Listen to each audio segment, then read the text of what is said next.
Hello, dear one. How's it going? How's it going for you today? On my end, I gotta say, I am positively giddy over here to introduce you to Dr. Kasia Kines. She's so brilliant and educated, yet, as you're gonna see, she's also personable and really down to earth at the same time. And what she is dishing on is going to it's like it's gonna blow your mind because no one is talking about this important topic, which makes this episode a must listen or a must watch if you're here with us on YouTube. When she connects the dots between the Epstein Barr virus and so many illnesses like MS and lupus, cancer, chronic fatigue syndrome, psoriasis, vagus nerve dysregulation, thyroid issues like Hashimoto's, type 1 diabetes, celiac, connective tissue disease, and the list goes on and on. But what I brought her here to talk about today is the link between EBV and IBD. And holy cow, this conversation does not disappoint. It's an eye-opening, and really, I have to say, it is a must listen for anyone with Crohn's or colitis. So please, together, let's be the conduit for our circle and let's share this episode with your IBD friends, with your IBD communities, whether it be in person or online, with fellow IBD family members, because this is game changing. It's really, truly, it's a game changing conversation for all of us in the IBD world. So this is definitely one you're going to want to listen to and to share as well. Before we get to the interview, let me tell you a little bit about Dr. Kasia Kines. She is an international authority on the Epstein Barr virus. You're going to hear us throughout the episode call it EBV, just like inflammatory bowel disease goes by IBD. We'll be talking about it in terms of EBV. She is a doctor of clinical nutrition. She's the CEO and founder of the EBV Global Institute. She's a board certified nutrition specialist with not one, but two master's degrees, including a master's in clinical nutrition from the prestigious Bastyr University. And she's also a best-selling author, Amazon best-selling author of the Epstein Barr Virus Solution. Dr. Kasia Kines, and as she prefers to be called, Kasia, she brings her wealth of knowledge to this discussion that's so often overlooked, that connection between EBV and IBD. And if you've ever felt something that you thought, well, that's just a little bit off, or maybe you thought what you're going through, it just doesn't fit the typical pattern of anything that you've been diagnosed with, this is absolutely the episode tailor-made for you. We delve into what EBV is. We talk about its link to mono. You may have had that in your younger years, but mostly we talk about reactivation syndrome that has the potential to happen in your or occur in your adult life. We explored the nuts and bolts of the virus, like symptoms, diagnosis, what proper testing looks like, because trust me, your doctors are probably getting it wrong, according to Kasia. But the best part of this conversation, the best part is what Kasia shares with us in the scientific research about the causal link, not correlation, but causal, actual cause and effect links between EBV and certain types of IBD. Huge. And we also talk about the link between immunosuppressive drugs, and those are something that if you have IBD, you've probably had experience with. So things like steroids, immunomodulators like 6-MP, as well as all of the biologics. We talk about their link as being a gateway to EBV. And we do also talk about treatment as well, including a discussion about Kasia's ultimate EBV bundle. But we also spend time talking about the vital role of empowerment and setting boundaries and stepping into your power, and how these facets are just as important a treatment tool. And so we also talk about how hard these qualities are to embody for all of us, especially for those of us who are empaths. And I have to tell you, I have never met an IBD gal who wasn't an empath. So this absolutely relates to you, my friend. This episode, it's your roadmap to understanding a critical And rarely, I maybe if ever, talked about aspect of IBD that you might just be missing. Statistically, around 95% of the world's population is a carrier for EBV. So chances are, if you're listening to this today, the chances are extraordinarily high that you're a carrier yourself. And what that means for you is that given the right circumstances, this dormant virus has the potential to come out in you. And so, how can you prevent that from happening? What can you do if it does happen? And why is IBD at the center of all of this, specifically for us? These are the questions that we're going to answer today. Please help me welcome Dr. Kasia Kines. Welcome, Kasia. I am so happy to have you on the Cheeky podcast. Thanks for joining us. It's so good to see you again. It's been a long time. It has been a really long time. Actually, I wanted to start there. So, your path as a clinical nutritionist, I know it didn't start out with Epstein Barr virus. In fact, when we met way long time ago, when you were living on the East Coast, you were actually specializing in, correct me if I'm wrong, I think it was SIBO, small intestinal bacterial overgrowth, or even just gastrointestinal issues. GI issues and SIBO in particular. Yeah. So tell me, what caused this change? What happened that you then began to focus on EBV? The universe happened. That's what happened. Well, I always, like a dog, I always follow where my nose goes, and the nose goes where the pain is. And so where I was at Hopkins with Dr. Mullen, he specialized in SIBO, so I worked a lot of that with that.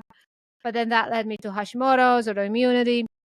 But in general, I was the clinician of last resort.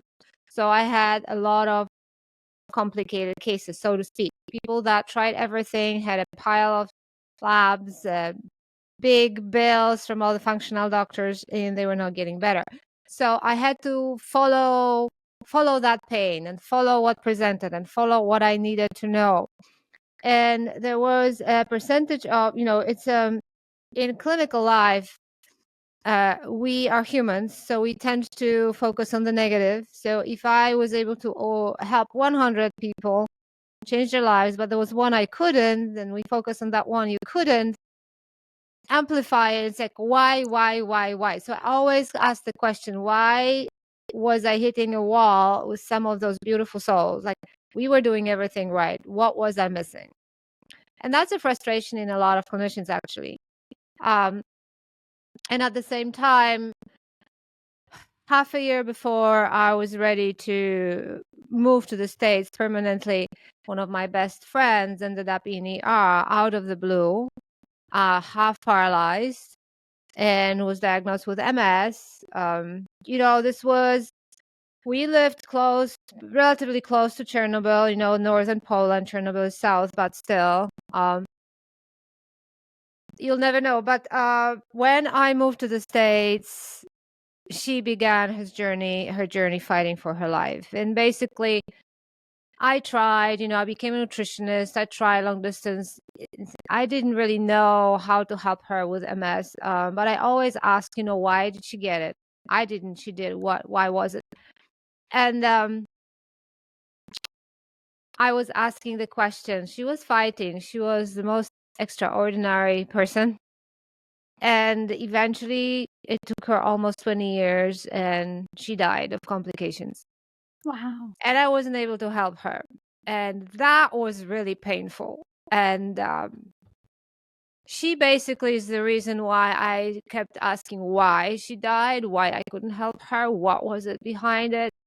And the universe delivered, basically. I started to bump into things, and then a couple of my patients at the same time asked me my educated opinion on the book Medical Medium. And not that I had time to read, but I was flying to a medical conference. I said, okay, well, if one, I could ignore. If three, I have to read it. So I read it on the plane and almost fell off my chair because, what if it's Marlena? And so I actually had a colleague who was a medical intuitive, and I asked her, and she confirmed it. It's just, why did she develop it? Was that started with EBV? And And I think Marlena has orchestrated a lot of things in my life moving forward. So I didn't miss anything I was not supposed to miss. So while there's absolutely no training whatsoever anywhere, I am the training now. There's no Yeah, training. you are. Yeah. But there was this one instructor in my doctoral program, and he only did one semester with one class, and I was in that class. Afterwards, he was not rehired. And he talked about virology, not specifically EBV, but that was like that crack that not open for me clinically, and I Yeah. started to look at things differently and pursue it.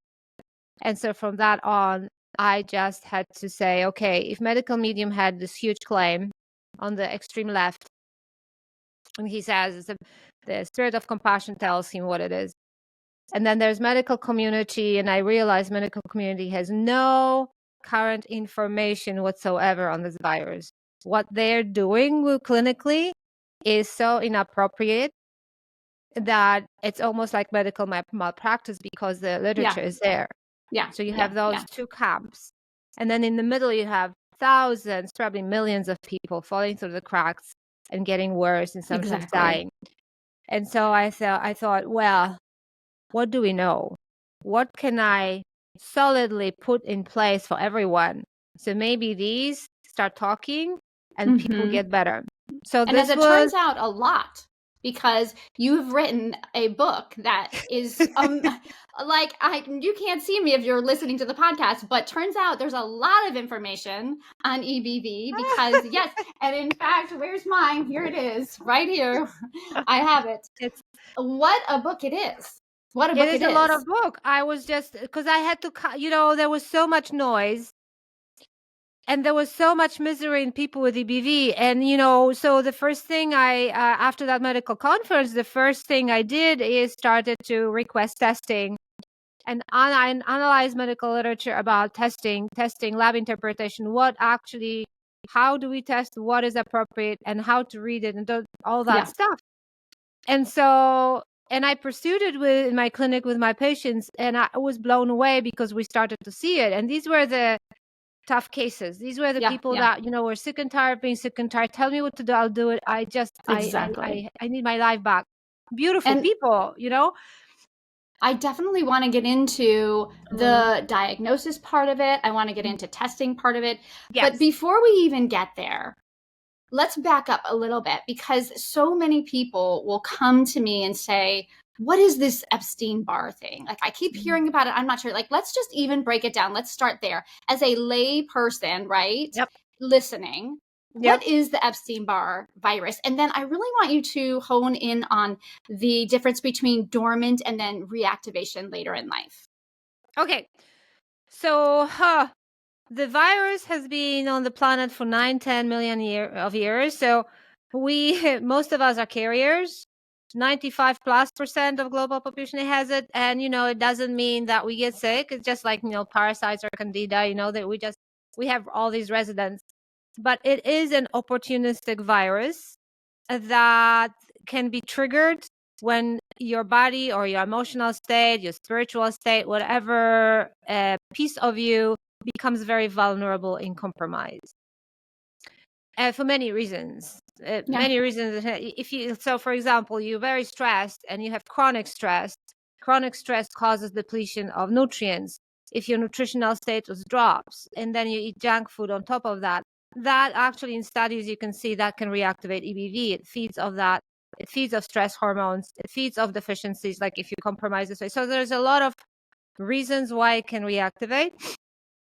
And so oftentimes people with chronic EBV, these are people that had trauma, that had a lot happen in their lives, that had, a lot of surgeries, lots of losses, a lot of changes. I mean, that you pile it up in their life. And it's like, how do they even manage? But that's where Right. EBV can start. Yes, there's typically a tipping point for the body. And so that's where it would then, because it's dormant, like you said, maybe I've read up to 95%. So you said 95% have it. It's dormant, but then something in their life happens, maybe a chain of things, like you're saying, Yep. multiple stressors, medical issues, and then it reactivates. And this is when it can become chronic. Yeah. So the infection typically is called mononucleosis, glandular fever in different countries. And so it's and that's the one form that is recognized in medical practice. And so typically you're thrown in bed. It's like the worst flu of your life. You achy, you have malaise, you are in bed. Like, and you may stay in bed for a few weeks. That's typically, that's probably mono. Yeah, exactly. And the doctors, well, if you go to the doctors, like we have, old studies suggest 3 million documented, reported cases of mono a year in the States. Probably underreported, because not everybody gets to the doctor when they're so sick. They just stay in bed. So it should last about 4-6 weeks. And that's the misconception in medical community, go rest. There's nothing we can do. And then after a few weeks, you'll be fine. And that's the end of EBV. You'll never get it again. That's over. That's really wrong information. And so some people will jump back on their feet and they're fine. But there is a percentage that will not. And suddenly your baseline of your functionality has dropped. So if you were an athletic marathon runner, and we have those in our community, you can't run anymore. You get too exhausted and you are bedridden again. Like something happened, something shifted. And so suddenly you have to be careful with your energy, where you spend it. You don't have reservoir. You get tired easily, and then you get brain foggy, maybe achy. And it just is underlying something. And then you start pursuing different therapies and doctors and testing your heart out, because you know something is off and you don't know what it is, but not necessarily connecting to mono, because your doctor told you mono is mono. You get mono, you don't get it again. That's it, over. And anything in future with your health has nothing to do with that. And that's also misinformation, not based on medical literature. Yeah. Very, so very much old misinformation. Yes. Yeah. Yeah. And so there is a concept in medical literature called chronic mononucleosis syndrome. And it really matches chronic fatigue syndrome. And Gotcha. I would say that probably majority cases of chronic fatigue is really EBV. Yes. Oh my gosh. Yes. Absolutely. Yeah. Yeah. And so many illnesses are related to EBV. You go into many of these in your book. And I want to focus on IBD and its correlation to EBV. But before we even get there, especially for the listener who doesn't really understand the far-reachingness of this illness, can you just tell us, just off the top of your head, just a few, what are some of these illnesses besides IBD that can be linked to EBV? Yes. Where do I start? I know. I just asked you like this question that could last the whole podcast, but even just a few, because it's crazy how far reaching it is. Yeah. So, there are, so one cluster is autoimmune disorders, Sjorgen's, lupus is classic, rheumatoid arthritis, juvenile rheumatoid arthritis, diabetes type 1, MAS, celiac, actually. There's and these are not correlating. These are causative. Oh, really? Causation. Yeah. Yes. Celiac in particular, diabetes type 1. We have studies on that. And IBD too. There's a study specifically on how it's turned on by the virus. There is a laundry list of oddball autoimmune disorders, common autoimmune disorders, and at some point I can go into PubMed. These days I don't doubt. So if there is a new condition, I'm thinking I'm going to go to PubMed, like interstitial cystitis and EBV. And it's really, I never thought of the connection, but there it is. Wow. So when I was writing the book, I actually had to stop, and IBD was the last thing I added, because I was this is very interesting because I was finishing the book, and the book was so big. It's like, we have to get it out. And I'm thinking, well, I used to work with IBD, and why don't I just check? I had no idea that I would find these studies and they would be so consistent. Like, what? Yeah. And then there was one study in particular that was suggesting that the specific kind of Crohn's disease is a misdiagnosed IBV as well. It's like, what? Wow. So, yeah, so it is. And then there is a cluster of types of cancer, lymphomas, Hodgkin's, non-Hodgkin's, lots of cancers. There's more studies on breast cancer. And breast cancer is pretty driven by toxic load, environmental toxins, and EBV response really to environmental toxins too. So I don't know. They were looking at, the tumors were more aggressive. There was more to this cancer where EBV was there. They're looking at colorectal cancer too. There are some associations so far. So all kinds of cancer, and then all kinds of weird presentations. Lymph nodes enlarged, oversensitivity to mosquito bites, nosebleeds. I mean, there's just headaches. 75% of people with mono, in particular, have headaches as a presentation, and people don't realize it. And then you can have liver and enlargement. You can have spleen involvement. You can have connective tissue involvement, vagus nerve involvement. It depends where, encephalitis. You can have the virus going to the brain. Vestibular nerve in the inner ear that can cause vertigo, tinnitus.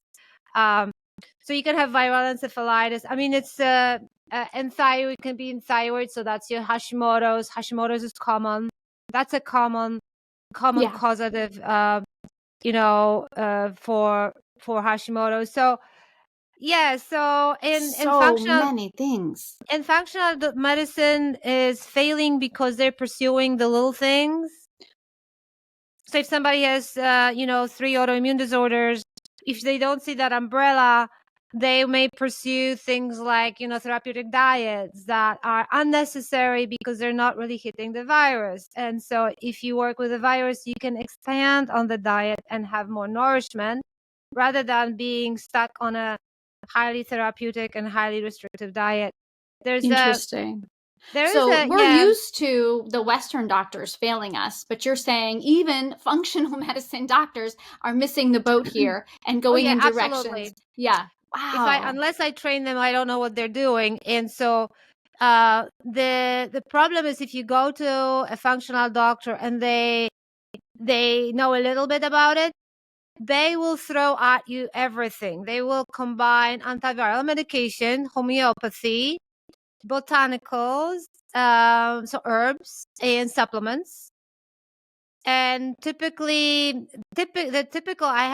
actually am doing a lecture at a medical conference, and I'm going to use this quote because it's so common. I love my ND. We've been working on EBV for 2 years and I'm 25% better. It's like, what? So it's like it's a little bit like SIBO, Yeah. Going round in circles, and round. going in circles, round and round. Yes. They're not hitting on the wall, and they're throwing ozone therapy, IV vitamin C therapy, red light therapy, whatever. And people will travel and wait in line to see a famous doctor for 4-6 months, as sick as they are, because there's a glimpse of hope that they will do something, and then it's very expensive. And at the end of it, it's like, as somebody was saying, they were doing ozone therapy or hydrogen peroxide therapy, like $10,000 for 3 months, and then apparently they are the 10% that doesn't respond. Like, oh my gosh, it has unbelievable. To be. So I have to follow the science. I had to follow the medical studies. That's all. I had to have foundation. So it's black and white. This is what it is. And so if people have EBV, the process I created is solid because it's just I've seen it. I see what it does. It has to, if you have EBV, it has to work. There's no other way. All based on the research. All based on the research. And so what they're doing is basically throwing spaghetti at a wall and just seeing what sticks. Yes, because like common thing. common thing in the supplement industry is, the more the better. No. Right. I just talked to a new student in a program. She was on about 50 supplements, including a lot of those being essential oils. I Oh said, my goodness. and my concern was like, how's your liver doing? This is too Yeah, much to the right, body. It's right. like, well, funny that you say I have non-alcoholic fatty liver. Fatty It's like, liver disease. we have to remove all that Yeah. and only focus on the thing that we know work for EBV and start building you up. Just a quick interruption. We will get back to the podcast in a second. I'm wondering, are you like many of us with Crohn's and colitis? You're turning to food to help heal your gut, but you're just feeling really overwhelmed by the myriad of gut healing diets out there. There's gluten-free and dairy-free and paleo gaps, and it can be really confusing and frustrating and leave you feeling disheartened about which diet is the right one for you. And I've been there myself. That's why I created the Ultimate IBD Diet Decoder Quiz to help you find your best diet for your unique needs. Now, maybe you've tried one of these diets, but you gave up quickly because they were just too strict or they didn't fit with your lifestyle. Here's the truth. There is no one-size-fits-all diet. But there is one best diet for you. And the best diet for you isn't just about your symptoms, it's about your lifestyle and your personality too. Are you ready to find the gut healing diet that fits you like a glove? Head on over to KarenHaley.com/quiz to take my ultimate IBD diet decoder quiz. It's free and it only takes 3 minutes. Discover what you've been meant to be eating to put your IBD in its place. That's KarenHaley.com/quiz. And now back to the show.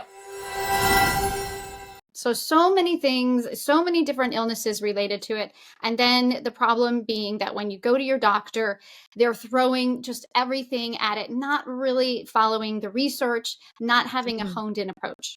Well, when it comes to Crohn's and colitis, and the reason why I really wanted to talk to you is because I don't know why, but there is now an abundance of people, my clients, that come to me and say, I think I might have EBV. And I went to my doctor and they said, oh, no, either I got the brush off. No, you couldn't possibly have that. You have IBD. You couldn't have EBV too. Or they did the testing. Well, it's dormant. You don't have it, right? You had it in the past. Yeah. Yeah, exactly. You just had it in the past. And so I just started researching, and I've seen different research studies. So what I'm wondering is, what really is coming first here? Is it the chicken or the egg? I've seen research that says EBV leads to an IBD diagnosis. Then I've seen research that says when you have IBD, you're at greater risk for EBV reactivation. What is it? What is coming first? I think EBV may be first. And I think the reason why in your community you may be seeing and hearing more of EBV now is because medical medium has put the topic on the table, which is great. People are talking, people are seeing it. Maybe my book is there, I don't know. I've had some podcasts and stuff like that, but I feel like if you just get into I think this is what will happen. If you just have a diagnosis of IBD right now, like you haven't had it for 30 years, you're just starting. And if you can pursue EBV at this point, I think there is a great chance that you could have a turnaround before the damage is done. It's like it's way on its way. So I've been thinking about our conversation, like we could even create a small group and try that and see with people that are new to IBD how far we can take it and see if we can help them, like if we can create a new pattern. Because in my community, I work with a lot of people with EBV, but people with IBD are not coming. So we don't have that sub population. So I can't really talk to that here today. But I'm thinking, well, we would have a great opportunity if we had like a pilot 10 in a group and work together for a few months. Would be amazing to see. That would be. I will definitely mention that to my community because there are people that are just recently diagnosed, and it would be interesting to get them the EBV testing to see where are things at for them? Yeah, we could Yeah, totally we should have talk like a about that. session analyzing their results, get together and educate them. Yes, that would be really fun. I Yeah, mean, yeah. we need We could more definitely studies. further the research because I know that I've been looking at it. There is some research. There's a lot of research, but there needs to be more in this Mhm. area in particular. Hey there, it's Karen interrupting this juicy conversation for just a quick second. I wanted to let you know I talked with Kasia after the episode, and she confirmed that she's absolutely willing to work with a small cohort of newly diagnosed IBD patients to see if EBV may have been a factor leading to your diagnosis. And this would be a great way to help your own understanding of your illness, but also a good way to further the global understanding of both EBV as well as IBD. So, if you were recently diagnosed with IBD, let's say 1 year ago or less, and you're also interested in finding out what role EBV may have played in your diagnosis, and more importantly, what treatment might help your symptoms, go ahead and email me hello@karenhaley.com. That's KARYNHALEY.com. Hello@KarenHaley.com. I will put you in touch with Kasia and her team to see about working together. This is a huge opportunity. It's so nice of her to offer this to our community. So definitely don't pass this up if you're new to IBD. And feel free to let others know as well, because I will put them in touch too. The email to let me know if you're interested is hello@KarenHaley.com. Let's see what we can do to further these diagnoses together. And speaking of research, I'm a total research nerd. You know, when people like curl up with a good book, I like to curl up with a study and just kind of like suss it out. Is this because we know there's so many bad studies out there, right? Studies. Like it What just, the heck? Who paid for that stupid study? Did they even have exactly. any? Yeah. That's where you have to start, is who actually paid for this study. But I love to Mm. do that. So I was reading this scientific review, and Uh-huh. maybe you've read it too. It's linking, it's about EBV and IBD research. It's a scientific overview. It was in Frontiers of Immunology. Okay, so there's this quote that I would love for you to help me unpack. All right, here's the quote. I love this. So in patients with IBD and opportunistic EBV, latent EBV, so we're talking about non-active Yeah. EBV, can transform into EBV-related colitis, lymphoproliferative disease, so like lymphatic diseases, and occasionally lymphomas, so cancer. This transformation, here's the key part here, is likely related to long-term immunosuppressants or biologics and chronic inflammation itself. Can you please help us break this down? This possible relationship between common IBD meds, EBV, and then some pretty serious health complications. Is there truth? Is this true? Yes. So there was another study that looked at IBD and EBV, suggesting, look, if people have EBD because of the virus, the immunosuppressive therapy is probably not the direction to go. The immunosuppression is an open door to reactivating the virus.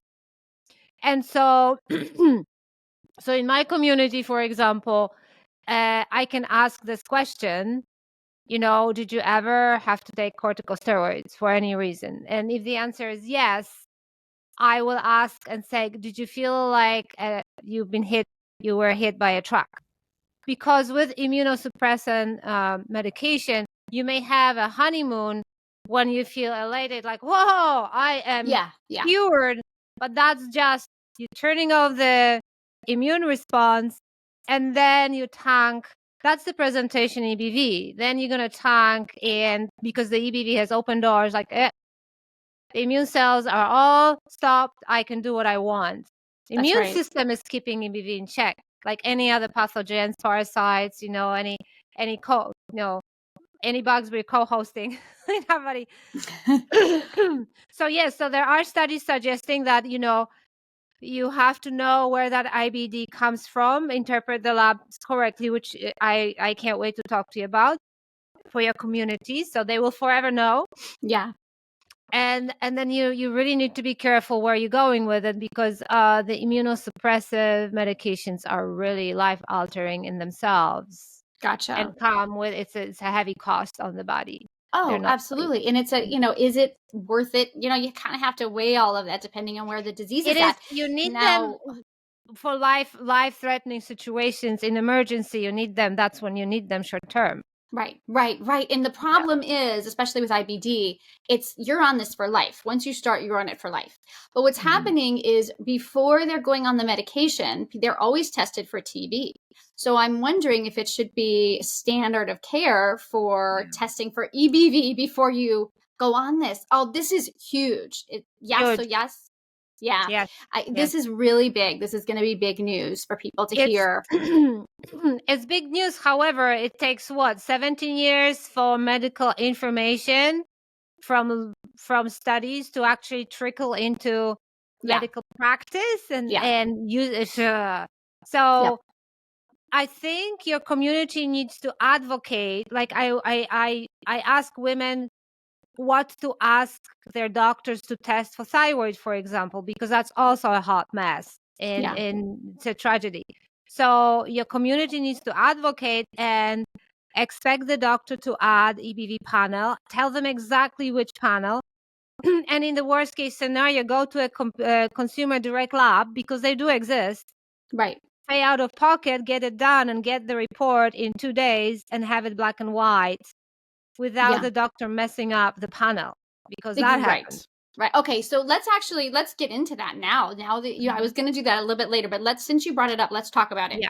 So testing, you mentioned in your book about testing, getting the right testing, because so many people are getting testing that is useless. Right. And Yes. so, so I want to get into when you want to get tested. What are the tests that you should request? Because that's what patients need to do. They need to go to their doctor and say, here, this is like, let me just give you this piece of paper. This is what I want. That's the only way to get what you need. You just say, here, this is what I want. And then how do they make sure that they have this definitive diagnosis? And if they don't have a doctor, I know I'm giving you a lot of questions, but you already alluded to it, you can actually go on your own and get the testing. So talk to us about testing. Tomorrow. Yes. Yeah. What should we So, know? yeah, so people don't know that you can test independently whatever you need, ladies and gentlemen. You don't have to beg your doctor and wait 3 months to see a functional doctor because you want a particular test, and then they mess it up for you. And then you pay them, and it's a mess. And you just wasted 3 months. So we actually have a link to a consumer direct. They created the panels for us. So I know what they give. They don't mess it up. So you can do that totally. So the problem with the lab testing is, when do you go and test your lab? So because if you just go now, the result will look like you had infection in the past and Right. not now. Okay. So I have to explain that. There are 4 antibodies that I want you to test. I don't want you to test PCR, which is the DNA. You're not going to find DNA in the bloodstream. The virus doesn't live in the bloodstream. Right. It only Right. lives in the bloodstream when it spills out of the cells. It's called lysing, and travels. And this is where people reactivate, when they're really, really like on their back in It's bed. traveling to their organs, right? Yes, because Yes. it's And looking so, for B cells to infect. These B cells will be in your thyroid, here, there, but they but don't even live in. haven't they found EBV in the mucosal lining of people with IBD? I don't remember that. You probably know more studies on IBD than I do. Honestly. I feel like I read that in a study that they have found it I in, wouldn't be. yeah. I wouldn't be surprised. Yes, but it's gonna go after cells and live inside the cells. Okay. So not like in the bloodstream. 4 antibodies. 3 of them are IgG and 1 of them is IgM. Okay, so if you talk to any medical doctor, IgG to them is past exposure. IgM is current exposure. It doesn't work this way with EBV. Okay. Okay, so I need you to see IgG, IgM. The IgM, the one IgM in the panel This typically becomes elevated if this is your initial infection. Okay. When you have reactivation, when you have chronic EBV, that will be normal. So pretty much guaranteed IgM is normal, scratch. And this is where your doctor says, well, this is normal. This is only your past. Has nothing to do with what you're dealing with. But that's not correct. This is counterintuitive. So if doctors don't read medical literature on EBVs in particular, they will think, I'm looking for IgM for current infection. If it's normal, you don't have reactivation. I have very few cases when IgM is always elevated, and that's more of a complicated situation. So let's scratch that for now, because typically 99% of the cases will be normal. So you have 3 IgGs. Okay? Yeah. Out of 3 IgGs, if you forget everything else, you need to just remember early antigen, EA. Early antigen is IgG, but that's the one that pops up when you have first infection, but it pops up when you reactivate. Every time you reactivate, it should pop up. Okay. So if it pop-ups, so let's say the range is from 0 to 9. If you have 10, yep. It doesn't have to be like 300. Yeah. With early antigen, you don't have to have triple digits. You don't have to have 50, 70. The highest I see is like, what was it, 282? Extremely high in terms of early antigen. It doesn't go like to 900 or 600. Like it's typically, 20, 30, 50, and that's still positive. People are still sick. So early antigen is the one that labs typically don't put in the panel. So even when you ask your doctor for EBV panel, if they don't know, they'll get the 3 others, but this will be missing. And this is where you do not have the whole case. You don't know what you have, because there's 2 others. These are tagged for life. Both of these are elevated in my life, but I'm living my life. So when you have chronic EBV, these will not be 0. And if you recover for EBV, these will not go back to 0. We're tagged for life. But as you reactivate, they will fluctuate. Fluctuate. And if you work on EBV, like if you're doing the protocol, they will be dropping numbers. And sometimes they are like over the range. So if the range is 600, it will tell you more than 600. So if both of these can be triple digits, even though the range may be 0 to 9. So these 2 can be like, so if you go beyond like more than 600 or more than 750, so it's going above the range. You don't know if it's 751 or 7,000. Yeah. So the point of these 2 is, if either one of them is above the range, like the numbers are not even given because it's too high. If eventually they drop, so you have the number, let's say 598, huge success. People don't realize that it's starting to drop and fluctuate, and like fluctuate, drop. So maybe from 500 to 400 or to 300. That indicates that you're doing something right. Okay, that's good to know. But it will fluctuate with early antigen, reactivation. Now, so that's the 2. So early antigen, this one, the problem with it is you have to catch it when you reactivate. It's only like 2-3 weeks you can miss it. And this is why when early antigen is normal, I give you an example. I was training practitioners, and my colleague, fellow nutritionist, was in my program, and she says, I have a classic presentation. I'm pretty sure it's EBV. Everything fits. The only problem is when she tested, early antigen was normal. It just wasn't the What right do I do with time. Yeah. She has Hashimoto. She has this, fatigue, da. When did she test? January. So my question was, when did she feel like she was hit by a truck? Thanksgiving. Gotcha. Thanksgiving is stressful. Yes, that's right. So by the time she tested the early antigen already, so the lysing already stopped. and then you are in the latent stage, which is between reactivation, which Mm. actually is very active for the virus. The latent state is more important for the virus than lysing, because lysing is temporary. Interesting.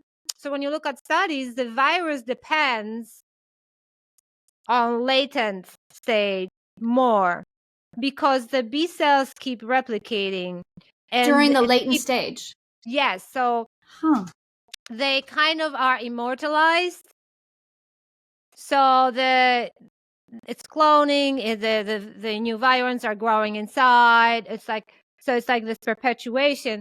The lysing is the reactivation when you are thrown in bed, is when the virants are ready to spill out of those infected cells, and they travel in the bloodstream, and they're looking for condo to move in. Which organ can I move to? Which organ is it going to be? Yes. And so the point is that you have to know the tools to keep everything in check and to make sure that between reactivations, you're immobilizing all these processes. Yeah, and so they don't replicate. So you stole all this, and it's like... Yeah, that makes sense. Okay, so just for people who are listening, who are maybe, because my podcast is, a lot of people listen, but mostly moms. And so they're driving in the car, or they're doing some house chores and they can't, or they're at work and they can't write this down. There's somewhere on your website, right, that has a link so that they can just say, because I know they trust you. So they'll just say, Kasia said I should do this, so this is what I'm going to do. So where do they go on your website to just get this information? So we created a website where we only provide factual information with references that are clickable. So you can go to PubMed. But on our homepage, we have two things that you can do. Number one, there is a button, test your EBV. And you don't have to use that lab, but you can test on that link. And you will see that there's different panels that the company created, and there is a panel for EBV, and you can write down those 4 markers. So they're right there. You're going to see three IgG and 1 IgM. That's all you need. Yeah. But if you are like Karen and you want to dissect it, then at the very bottom, there's a list of pages listed, like different topics, and one of the page is labs. And if you click on that page, I have an entire page analyzing different lab results. Oh, wow. When you go to this page, there's a pop-up. And the pop-up invites you to a free video that I did with whiteboard and color markers. When I draw those 4 antibodies and explain it to you, it's about 15 minutes. This was a Facebook Live, and it's completely free. You have to say, yeah, I want it. We'll send you and then you can really educate yourself and your doctor. You are bulletproof. Nobody can question you. This is what it is. This is how it is. This is research. This is solid. So you can always go to that and watch that, and kind of the colors are important. In the book, I couldn't show the colors, unfortunately. It's black and white, but so even if you have the book, go check this out. I mean, so many people who listen are like me, and they want the real skinny, and they want to really get it. So if you want to go in depth, it's beautiful because Kasia has this as well. So you can just these are the 4 tests I need, and just bring them to the doctor or bring them to the lab, or you can go more in depth and figure out the why behind all of it, because she has all of that. So I love that. Hey there, it's Karen popping into the episode. I want to thank you so much for tuning into the Cheeky Podcast for moms with IBD today. The great information that we're dishing out on this pod is exactly the same type of conversations I get to have with my clients every day.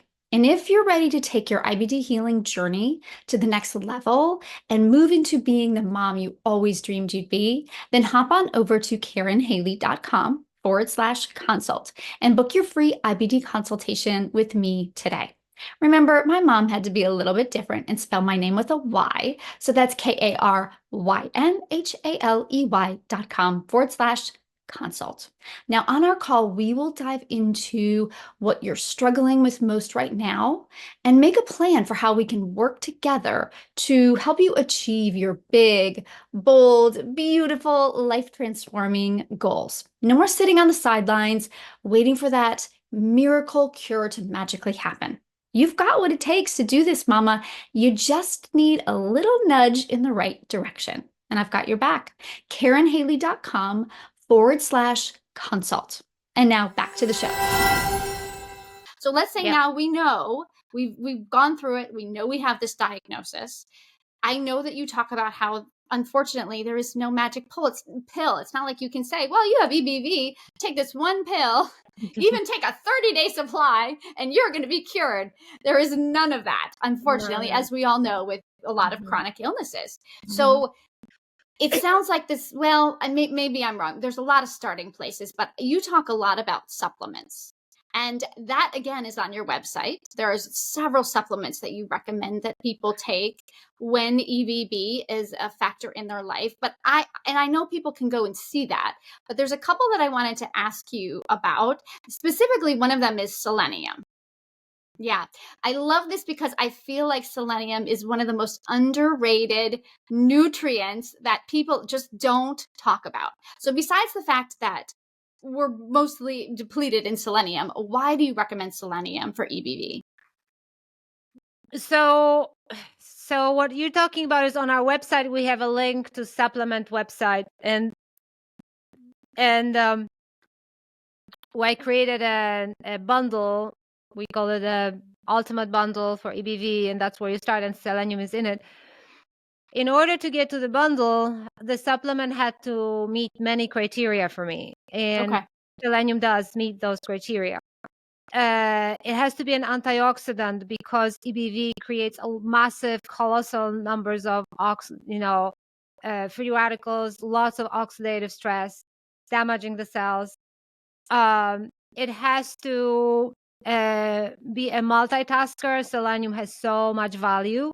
Selenium will help create glutathione for you. It nourishes the thyroid. Thyroid cannot support you without selenium, and it is depleted in soil. We're not getting enough from food because the soil doesn't have enough. Selenium is an anti-EBV. It has specific pathways in which it turns off the virus. So it has all those benefits. But the magic is in the dosage. We go pretty aggressive. We go as aggressive as clinically, shown in medical research, and that's what it takes. So on the website, I obviously don't disclose that because I don't want people to hurt themselves and do it on their own. Right. But even 200 micrograms can make a huge difference, especially for women. It's the thyroid, it's the liver support, it's a lot of stuff. So what we created is I want to educate and empower people. So on our supplement website, every member of the bundle, including the selenium, when you have the selenium product, you have a video training on selenium that I did. Amazing. I love that. I explained that. And then under that, we have an infographic, like a graphic with summaries and when to use it, when not to use it, So it highlights all the benefits within EBV and outside of EBV. Because I need people to understand and be empowered and know why they're using something. So they are motivated because it's not a quick fix. You have to stay on it and drill it down deeper into the cells. Yeah. So I love this part of your website. I really just want to highlight it because if you're thinking about this at all in your life, go to this website, go to this supplement section because you break it down like I've never seen before.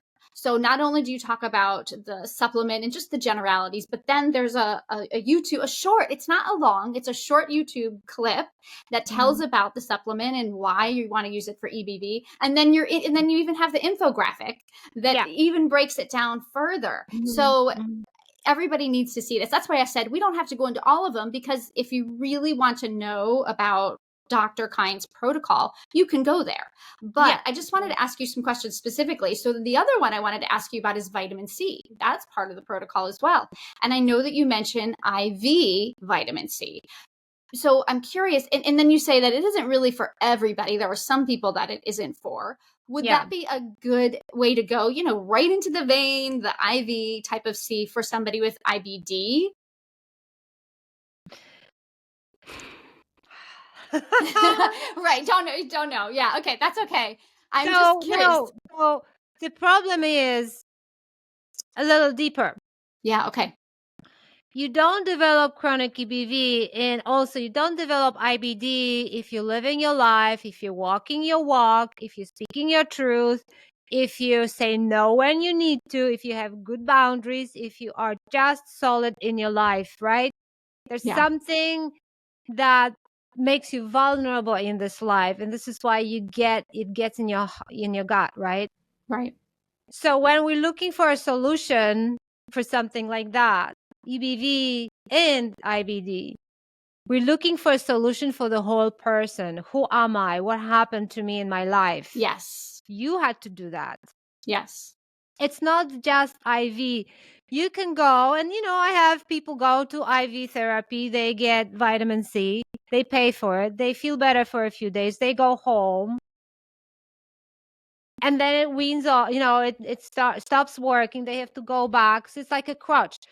Do they have any empowerment? No. Do they have the tools they can use at home? No. What if the doctor retires? What do they do? This is not a sustainable tool. And yes, vitamin C IV doesn't work for everyone. The doctor needs to test you for a particular enzyme that you may be lacking. And if you lack that enzymes and do IV therapy with vitamin C, that is life-threatening. That can be very dangerous, and people can get really sick. You can literally lyse your blood cells. And I haven't heard of this, but I was reading about it maybe it was on your website.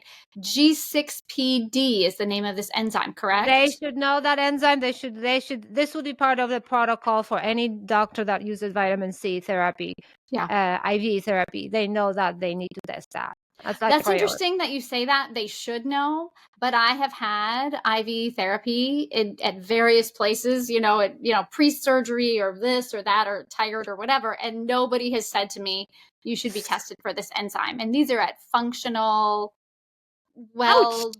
good clinics. So I'm going to have to bring this information to my doctor and say, why have I not been tested for this? Awesome. That is exciting. Yes, go do it. Yeah, for sure. Yeah, so it's like you said, if people have cancer and surgeries, this is vitamin C IV is great. But in terms of recovery from chronic illness, it is helpful temporarily, but it doesn't give you any tools. It's not empowering. It's not, what I have to teach people is, if you need to change this, you have to change your life. You have to change the concept of yourself, of what you say, what you don't, what you do, what you don't. When you delegate, when you have to say no and mean it, boundaries. It's in my bigger than just a supplement. It's really, yeah. So I don't know about your community, but within EBV community, every species has, based on studies, about 20% within every species are empathetic individuals. But in my community, it's like 95%. That's right. Yes. It's probably similar in your community. These are the people with a heart on their sleeve. Exactly. And that works against you because you're overgiving, overdoing. Overachiever, perfectionist. It doesn't make sense, but I've been doing this work since 2010. I've worked with hundreds of women. Not one of them didn't fit this profile. Yeah. Overachiever, empath, anxiety leads to the anxiety, overdoing, trying to be the best, right? All of it. Overcompensating. So, ladies and gentlemen, I'll drop a bomb on you. When you strip everything, all the therapies, counseling, and if you look really at the one sentence I can say that probably is leading to all of this is, the bottom of it is, you don't feel you're enough. There's something in your upbringing in life that was telling you this information. You're not enough. You have to do something to be enough. That is huge. That is huge. Simple, but Mhm. huge. Mhm. Huge. I really hope that Mhm. people are just taking that in and listening to it. Mhm. I relate to that. It resonates with me completely. Mhm. I'm a work in progress. I continue to work on that Me concept. too. I don't think I'll ever be Yeah. completely It's healed. I could always it's work on it. it's a human condition, but when you realize that, it's like, okay, I actually am enough today, and I don't have to tell my boss I'm gonna work after hours on Fridays. So, it's like, I remember one of my students said, I'm gonna go. So we had that conversation. I'm gonna go to my boss and tell him. So she was a paralegal, and she said, I just wanted to tell you I will not work on Fridays. I signed up for part-time, and that's what it is. I will not, if you need more, I'm gonna walk away. And the beautiful thing, ladies and gentlemen, is when you step into your boundaries and your power, people really respond to it. It's like, oh my gosh, I totally get it. Nope, no more Fridays. You are so good. I so appreciate your work. I want to keep it. Don't go. Yes. She got When her you finally boundaries. speak up. Yes. Mhm. When you Mhm. step into your power and you speak Because your you feel truth. you feel you're enough, you can do that. Yes. That's the human condition. This is the thing. So I feel like the empathetic community are the healers, the canaries in the mine. And if we can turn this around, and I have goosebumps now, my biggest job in my community is not to just help them physically, but to help them with this journey. So they are empowered and they start shining their life and walking their walk and doing the advocacy and practicing what they came here to do, being of service and shining their light. Yeah. There's nothing better on this planet than to do that. And if you heal those parts of you and you are able to do it, the physical parts, they have to heal. I would believe that they have to heal. Yeah. And if they heal only to a certain degree, then you know what you have and you ride with it. You're at peace, but you know who you are. Oh gosh, that's huge too. Yes. Mhm. Yes. Yeah. At some point, just knowing, yes. What is it? But just having peace with what is rather than what I wish was. And I've had Mhm. to work on that myself as well. Mhm, Yeah. mhm. Yeah, with IBD, I think that's a big one because Yeah. you can't always reverse engineer it. Like with EBV, straightforward, just EBV. Uh, like if you have EBV alone without any bucket full, like IBD is a bucket, you have this Yeah. is. If you have straightforward EBV, you will recover and you will live your life. So you are, it's easier. But if you have IBD, at some point there's some damage done, and you just have to work with that. But you That's are, right. Especially if you've and had I'm, surgeries like me. So yeah. I have to work with what is. Yeah, I can't put that intestine back. So, you know, I- but you can thrive. You can still thrive with it. that's right. You You can can totally still thrive with it. Yeah. thrive. Uh-huh. Yeah. Yeah. Mhm. By being at peace with what is. This is a really Mhm. great place to wrap up, but I just want to add that I got to show this book one more time because we've only really scratched the surface here. There's so much in here. We haven't got into food. We haven't got into lifestyle, which is so huge. We just did a little bit.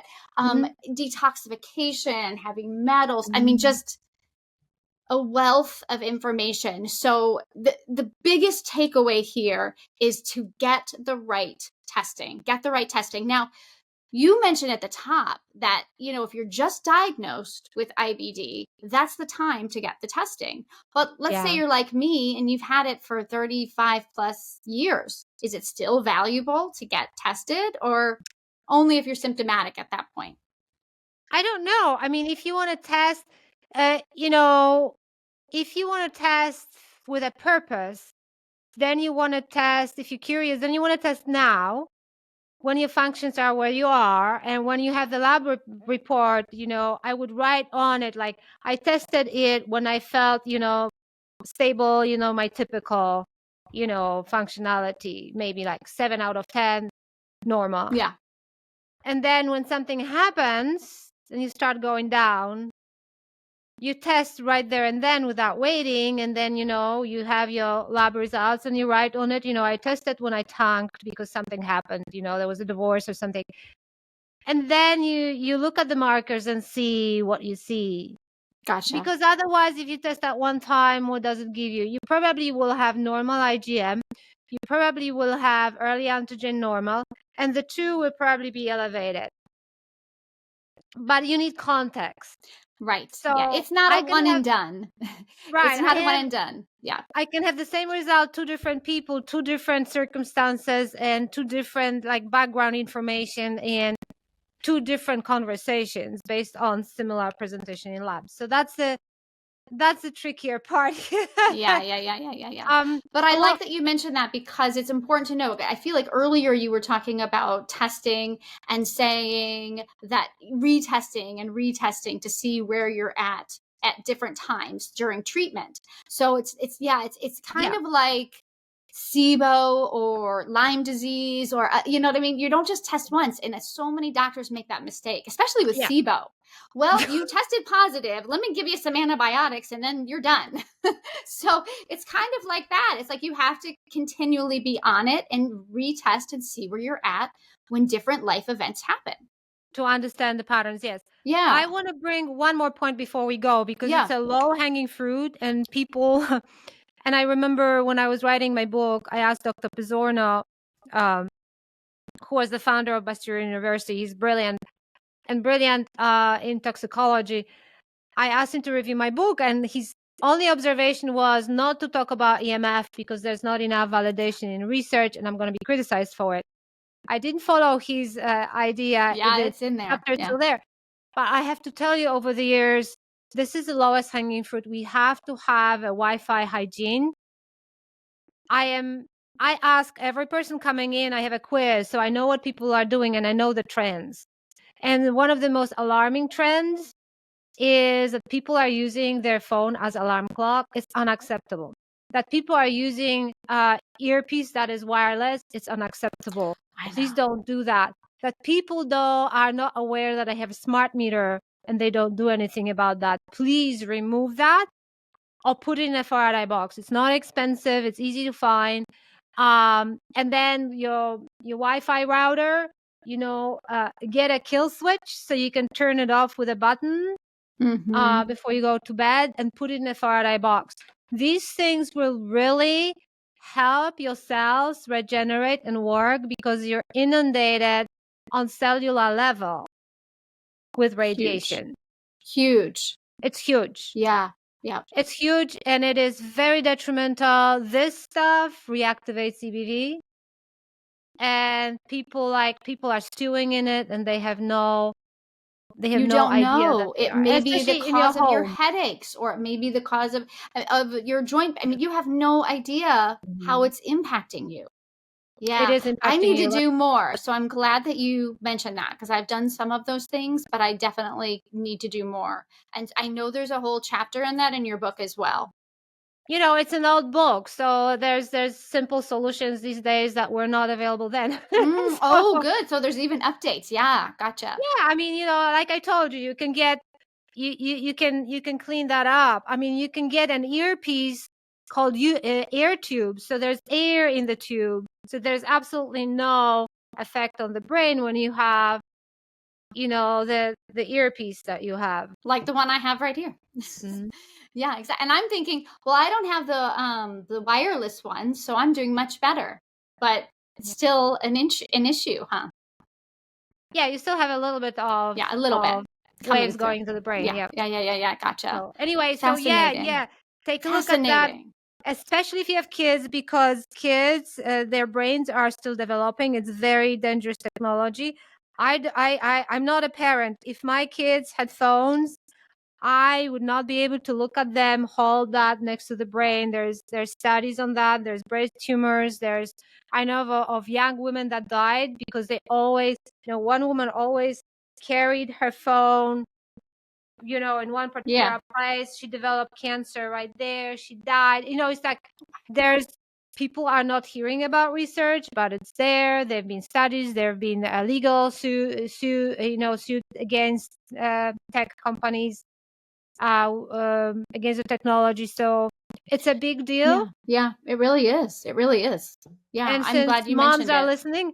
Moms, you have to figure something out. Yes, exactly. Do what you can. I mean, they're here to stay, but let's do what we can to make everything as safe as possible. Now, this podcast, just if you have just a couple of minutes, this podcast is oftentimes we go deep and it's kind of down because we talk about really serious things. So I like to end on a positive note. If you don't mind, just a really quick lightning round, just some super quick questions, and they're fun and light and easy. Is that okay with you? Oh, yeah, always. Okay, here we go. So what is your favorite go-to healthy snack? My go-to healthy snack. I would say apples or pears. Oh, yum. Yeah, especially when they're in season, right? You can't beat it when they're in season. Pears in season. Yeah. Okay, what is the one supplement that you can't live without?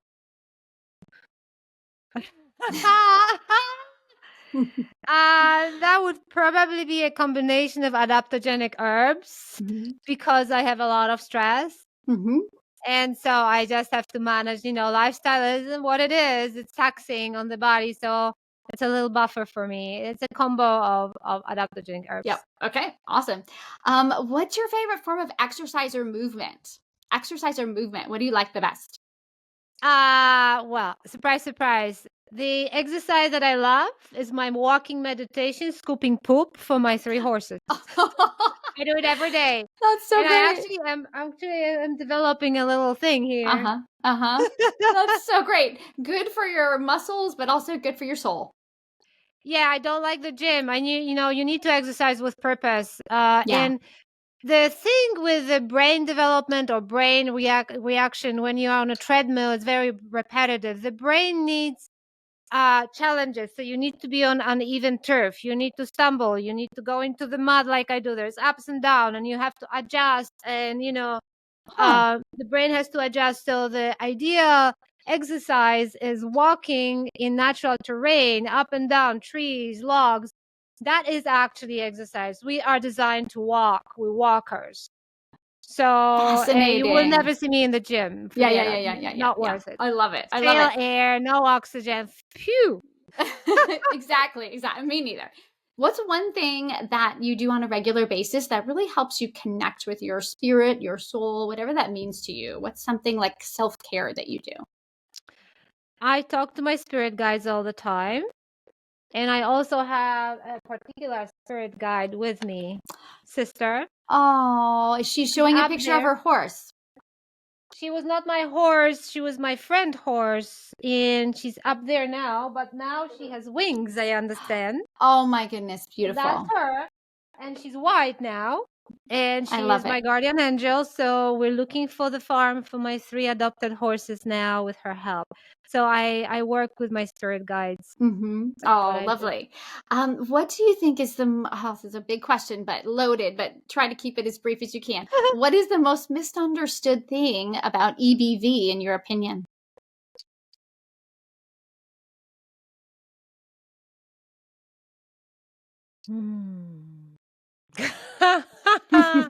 Big question. That is in your head. Yes. Yeah. Your doctor's saying in your head. It's a hype. Yeah. It's nothing to do with what you're going through. Yeah. I would say. Now, we've mentioned the medical medium, so this might be your answer. But when somebody says to you, what's a good book that you recommend? What's the one book that you go to over and over, other than your own? What's the one book that you go to over and over and you say, you have to read this book? About what topic? Anything. It could be fun. It could be medical. I mean, just any book that just speaks to you that you say, oh, you have to read this book. I don't read it again and again, but I have it. I've given it as gifts to friends. And it is Charlie Who. It's a beautiful, magical book. The boy, the horse, the fox, and oh boy, my titles. I can't recall titles. It's a little bit like Little Prince and Winnie the Pooh. It's a beautifully calligraphed and graphically beautiful magical book that talks about life. Who's it by again? I want to look it up. Charlie. Okay, that's all right. Yeah. The boy, the horse, there's 4 animals with the boy. They travel together and talk and have philosophical conversations that are just beautiful and just who we are. It's magical. Lovely. I That will have sounds to lovely. email you the link. Yeah, that sounds really cool. Okay. Well, do you have a favorite travel destination? Travel destination? It would have to be my hometown in Poland, Yeah. which is on the Baltic Sea. I miss it. I don't go there Yeah. You enough. haven't been in a while. My husband was he's been several times now in Poland, Warsaw. He's a Where's psychologist, and they're the working with the Ukrainian medical professionals and to try to help them with everything that's going on there. And Poland is really the safest place closest Yeah, to Ukraine, so they that's meet there in amazing. Poland. So yeah, That's he keeps amazing. telling me, you have to come, you have to come. Well, Warsaw is a very different place. I come from a town. It's a place where every Pole wants to go in summer at least once in their lifetime. It's a beach place, but it's not a beach culture like in America. It's a Yeah. very healing place and Wow. public beaches. And my mom lives 8 minutes away from the public beaches. Wow. But also there is a tri-city north of Warsaw that your husband might like Ooh, to go to. yeah. What's it Mhm. called? Tri-city. Tri-City. Okay. It's Gdańsk, Gdynia, Sopot. You can't miss it. There's the biggest three cities on the water Okay. on the Okay. Baltic Sea. I'll have to mention That's that. where I used to live when I was a young adult professional before leaving for the States. That's kind of my base. I miss that. Yeah. Mhm. Yeah. Okay. Coffee or tea, and how do you take it? I never drink coffee. Yeah. No, me Ever. neither. I hate it. Tea? Do you drink tea? Yes. Yeah. Big tea Me too. drinker. Yeah, me too. Last question. So the name of this podcast is the Cheeky Podcast for Moms with IBD. And it's very tongue in cheek because I have to just make a little bit of fun, a little bit of light Yeah. of what we go through. And to Yeah. me, being cheeky is about being a little bit quirky, a little bit sassy, and a lot badass. So how Yeah. are you cheeky in your life? I'm cheeky because I like to do things that haven't been done. So with no experience with horses, I started to be with horses free in the open wide field. And now I ended up helping a shut down Mustang that nobody could touch. Nobody could, like, she didn't rehabilitate. Wow. We fell in love with each other and I ended up adopting her magically, which was not possible, but I never gave up. And now I have three. I created a herd for her. So she's a lead mare. So she has a purpose now. She has two girls. She protects. And now I'm looking with sister's help. I'm looking for a farm for us. I've never done that before. I don't know what it means, but I'm literally selling my house now and we're actively looking for it. If that's not Amazing. sassy, I don't know what is, That is because so sassy. we're That doing everything. We're taking doing just a every leap, and just doing something new.